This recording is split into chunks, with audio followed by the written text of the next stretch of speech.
Hello, everyone. Welcome back to another episode of Noah Unleashed. If you're new here, hi, I'm Melball. I like watching Japanese wrestling, and this is Noah Unleashed, a weekly news and review show where I talk about my favorite Japanese wrestling company, Pro Wrestling Noah. If you're not new here, welcome back to the glorious, glorious chaos. That is your Melball. It's been a crazy week. I've been putting out a lot of videos in regards to the N1. We finally got a little bit of a break here. And of course, Noah, not one to go down quietly, had so much freaking news come out literally the day after. So, this is going to be a special news update for Pro Wrestling Noah. I don't have an episode to review for you until next week, but before we get into the video, you guys, I need you to like the video, subscribe to OLE, and turn on notifications to be alerted every time we drop a new video.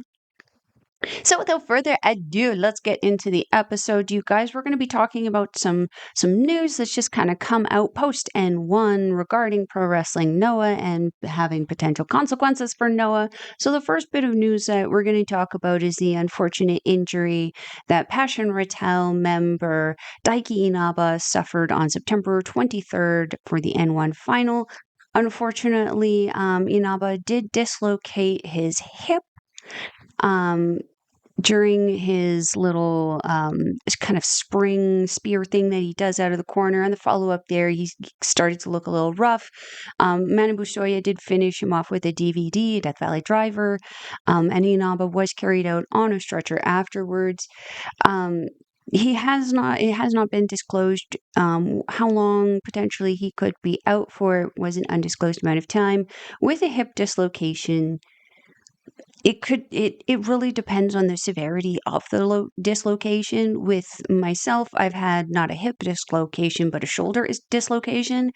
And it took me about 2 months to be able to comfortably be able to carry things around. And that was without surgery and a lot of rest and physiotherapy.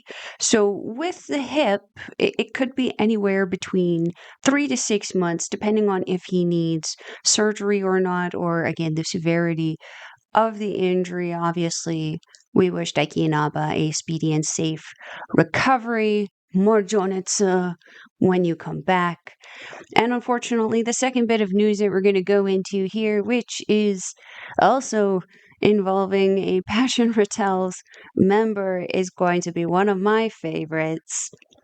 Hey Yo Hey, who had just kind of come back to do a singles match with Tadasuke, did find himself injured at the hands of Tadasuke after he pretty much just ignored the ref and just beat down Yohei with a chair in the knee.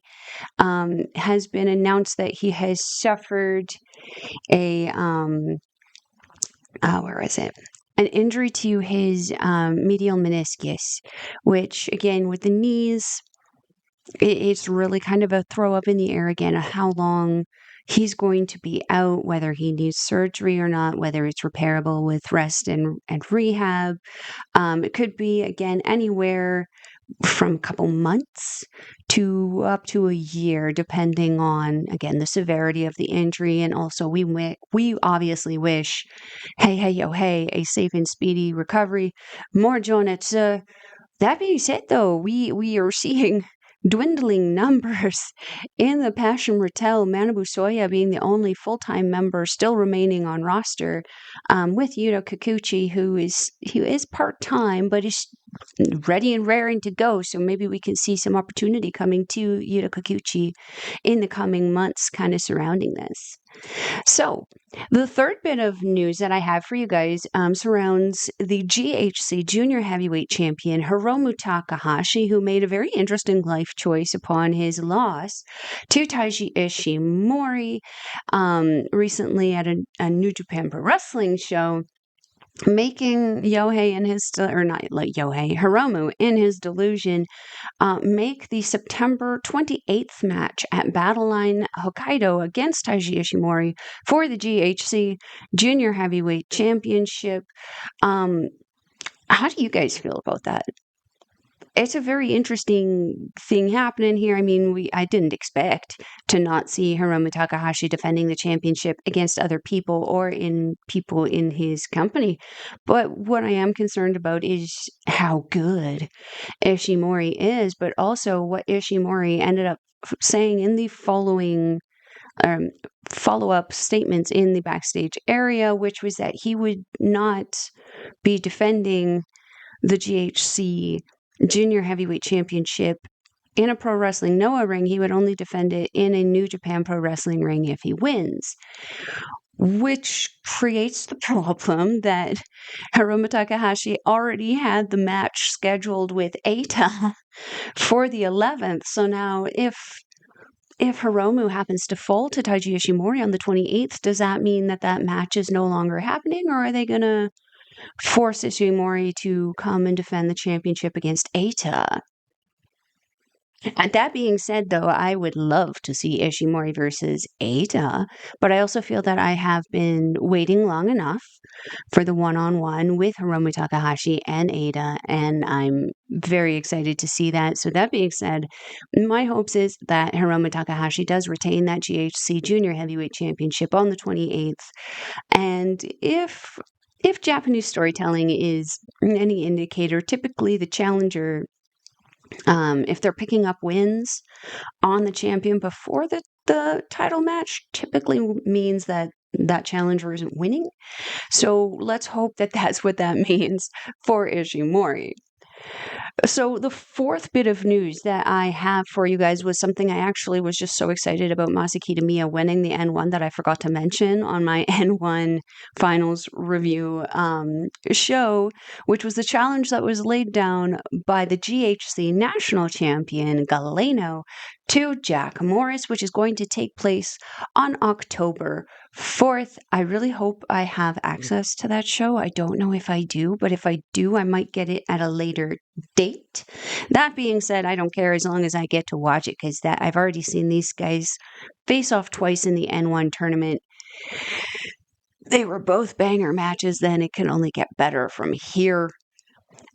So the next bit of news that I have for you guys is that we are going to have a guest at Pro Wrestling Noah for the October 11th show, and that guest is going to be Sean Skywalker from Dragon's Gate. Now, this alliance has come around because Takashi Sugiura of Team 2000X showed up as Sean Skywalker's partner at the Dragon's Gate, the Gate of Miyane show at Korakuen Hall.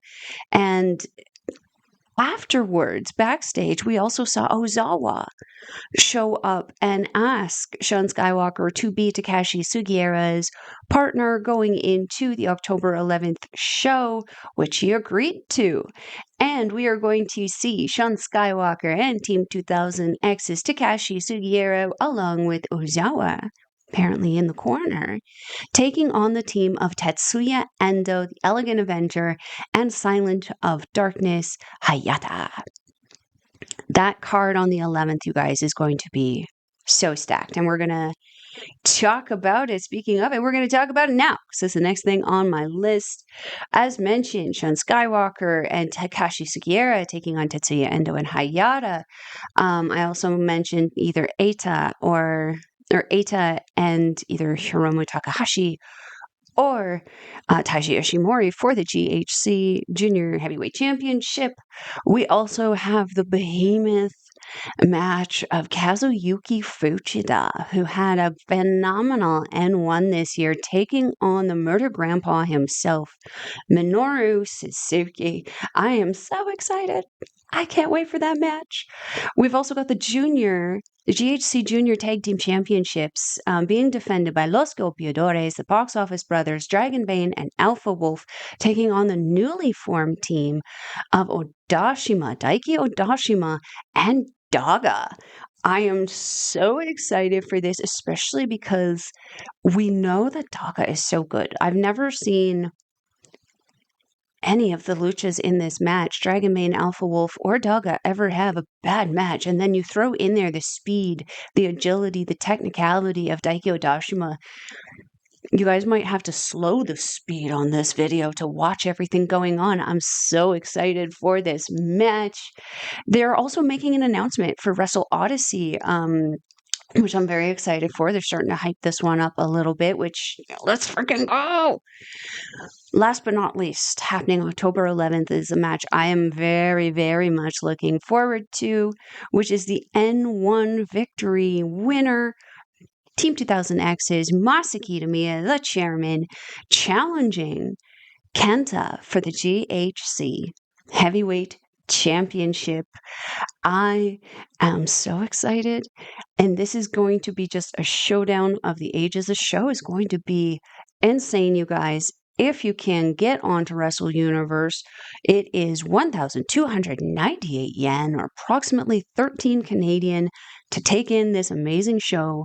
Not only do you get Pro Wrestling Noah, you get access to DDT, you get access to Marigold, you get access to Tokyo Joshi Pro, so many more. 10 companies in total. I mean, for $13, that is amazing. I just went into my finals there, into my outro. So, guys, what do you think about what's happening with Pro Wrestling Noah right now? We got the GHC Jr. Heavyweight Championship in question. That's my big concern right now, is where is that going to go? Where does that leave our junior division? Because if you follow Pro Wrestling Noah online, the juniors are really pissed. They're really, really pissed, and they are sounding off about it, especially Junto Miyawaki. We love how the Sunshine Hero refuses to be ignored. So that all being said, you guys, make sure you like the video, subscribe to OLE, and turn on notifications to be alerted every time we drop a new video. If you want a daily dose of me, your Melball, you can catch me on the X thing at Collins Melball. You can catch me on everything else: Facebook, Instagram, TikTok, Mastodon, Blue Sky, at Melball Collins. Hope you guys had a good day, and that all being said, I am your Melball. Matane. Mwah.